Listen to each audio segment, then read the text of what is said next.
Remember it. ఎందుకంటే మీరు fold చేసేటప్పుడు మీరు ఓటు ఇక్కడ వేస్తారు.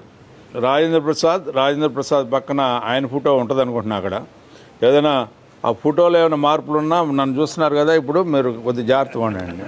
అండి ఆ ఫోటో పక్కన ఉన్నటువంటి బాక్స్, ఆ బాక్స్ మధ్యలో బాక్స్ని టచ్ చేయకుండా పై లైన్ కానీ కింద లైన్ కానీ ఏది టచ్ చేయకుండా సైడ్ లైన్ కానీ ఇట్లా ఇన్ బిట్వీన్ బాక్స్ జస్ట్ ఆ స్ట్రోక్ 1 అనే స్ట్రోక్ని మాత్రమే ఉంచండి. దానికి ఏ రకమైనటువంటి అలంకారాలు చేయొద్దు.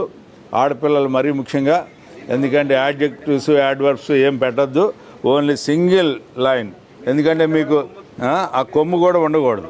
ఆ కొమ్ము కూడా ఉండొచ్చు కానీ బట్ ఉండకుండా చేసేయండి. మీకు don't go for it.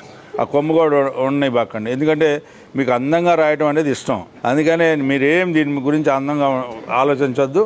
Only సింగిల్గా ఒకటే పెట్టండి. మీ అందరు కూడా టీచర్స్ అందరికీ ఏంటంటే రైటింగ్ మీద కమాండ్ ఉంటుంది. అందుకనే don't go for it, only stroke, you have to use it that as a stroke. ఇది వేసిన తర్వాత ఇట్లా మడత పెట్టండి. సో మన గుర్తు ఏదైనా ఆ ఇంకుకి ఏదైనా ఉంటే ఆ ఇంకు కూడా మన గుర్తు పైనే ఉంటుంది, మన లైన్లోనే ఉంటుంది.